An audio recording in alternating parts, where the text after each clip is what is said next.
اس ملک میں بڑے بڑے علماء ہیں. مفتی تقی عثمانی اکنامکس کے اندر، اسلامک اکنامکس میں آج کے تاریخ میں نمبر 1 ہے. مفتی تقی عثمانی کا نام تو سنا ہوگا آپ نے، جانتے ہوں گے، لیکن آج کی تاریخ میں نمبر 1 ہے. بسم اللہ الرحمن الرحیم. یہ پہلا موقع نہیں ہے کہ ڈاکٹر ذاکر نائک نے حضرت شیخ الاسلام مفتی تقی عثمانی دامت برکاتہم العالیہ کے حوالے سے اس بات کا اظہار کیا ہو، بلکہ اس سے پہلے بھی وہ اس کا اظہار کرتے چلے آئے، اور بارہا انہوں نے اس کا اظہار کیا ہے کہ جب اکنامکس کی بات آتی ہے، معاشیات کی بات آتی ہے، تو پوری دنیا کے اندر حضرت شیخ الاسلام مفتی تقی عثمانی دامت برکاتہم العالیہ نظر آتے ہیں. دیکھیں ڈاکٹر ذاکر نائک نے ظاہر ہے جو کچھ کہا ہے اپنے تجربے کی بنیاد پر ہی کہا ہوگا، اس لیے کہ وہ دنیا کے اندر مختلف علماء سے ملتے ہیں. وہ سعودی عرب کے علماء سے بھی ملتے ہیں، وہ ملیشیا کے علماء سے بھی ملتے ہیں، انڈونیشیا کے بھی علماء سے ملتے ہیں، اور بھی دنیا بھر کے اندر جو بڑے بڑے علماء موجود ہیں ان کی خدمت میں ڈاکٹر ذاکر نائک حاضر ہوتے ہیں، ان سے استفادہ کرتے ہیں، ان سے مسائل معلوم کرتے ہیں، اس لیے کہ خود بھی وہ مسائل بیان کیا کرتے ہیں تو علماء سے وہ مستفید ہوتے رہتے ہیں. تو خود وہ اس نتیجے پر پہنچے ہیں کہ جب معاشیات کی بات آتی ہے، اکنامکس کی بات آتی ہے، تو نمبر 1 حضرت شیخ الاسلام مفتی تقی عثمانی دامت برکاتہم العالیہ ہی نظر آتے ہیں. تو یہ تو ان کا تجربہ ہے، لیکن اگر آپ دوسرے جو میدان ہیں ان میں بھی اگر حضرت کی خدمات کو اگر دیکھیں گے تو آپ کو اندازہ ہوگا کہ صرف اکنامکس ہی کے اندر نہیں بلکہ جتنے بھی اور شعبے ہیں ان کے اندر بھی حضرت شیخ الاسلام مفتی تقی عثمانی دامت برکاتہم العالیہ آپ کو نظر آئیں گے. قرآن مجید کے جب ترجمے کی بات آئے گی تو آپ دیکھیں گے کہ حضرت نے ترجمہ کر رکھا ہے، تفسیر کر رکھی ہے. حدیث کی بات آئے گی تو ضخیم اور موٹی کتابیں ہیں حضرت شیخ الاسلام مفتی تقی عثمانی دامت برکاتہم العالیہ کی جو حدیث پر لکھی گئی ہیں. اور المدونۃ الجامعہ کا جو کام ہو رہا ہے تو ایسا کام ہوگا کہ پوری دنیا کے اندر اب تک اس طرح کا کام نہیں ہوا ہے. اور فقہ کی جب بات آئے گی تو فقہ کے اندر حضرت کی وہ خدمات ہیں کہ انشاءاللہ آئندہ نسلیں ان سے استفادہ کرتی رہیں گی اور مستفید ہوتی رہیں گی. تو کوئی شعبہ اس طرح کا نہیں ہے الحمدللہ کہ جس شعبے کے اندر حضرت شیخ الاسلام مفتی تقی عثمانی دامت برکاتہم العالیہ کی خدمات نہ ہوں. یہی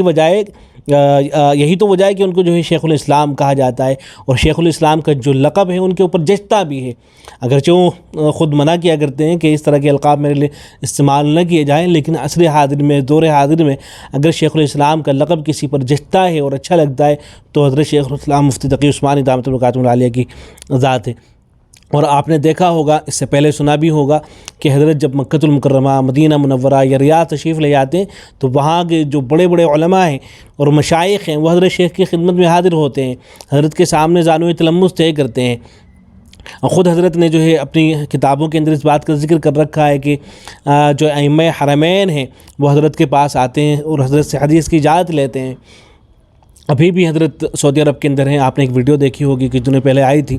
کہ حضرت جو ہے غالباً ریاض کے اندر موجود ہے، اور وہاں کے کچھ علماء جو ہے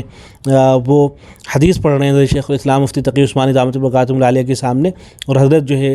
ان کو اجازت دے رہے ہیں. تو اس وقت حضرت جو ہے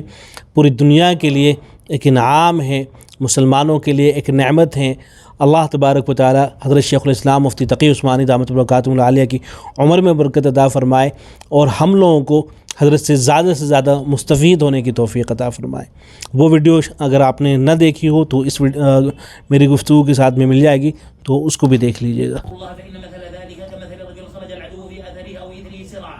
حتى إذا أتى على حصن حصن فأحرز نفسه منهم كذلك العبد لا يحرز نفسه من الشيطان إلا بإذن الله تعالى فأتاه حابا ما ساء لا يذكر أن الله قوم في الدنيا على الفرش الممهدة يدخلهم الجنة العلا صار إن الذين لا تزال ألسنتهم رطبة من ذكر الله يدخلون ويدخلون الجنة وهم يضحكون وما صار. آداب الدعاء منها ما يبلغ أن يكون ركنا وأن يكون شرطا وأن يكون غير ذلك من مأمورات ومنهيات وغيرها، وهي تجنب حرام في المآكل والمشرب والملبس والمكسب ما تاب، والإخلاص لله تعالى ما ساء، وتقديم عمل صالح وذكره عند الشدة ما تادا، والتنظف والتطهر عاها حابا ما ساء، والوضوع واستقبال القبلة عا، والصلاة عاها حابا ما ساء، والجثوع على الركب عاوا، والثناء على الله تعالى أولا وآخرا عا، والصلاة على النبي صلى الله عليه وآله وصحبه وسلم كذلك دا تا سا حابا ما ساء، وبسط اليدين تا ما ساء، ورفعهما عا، وأن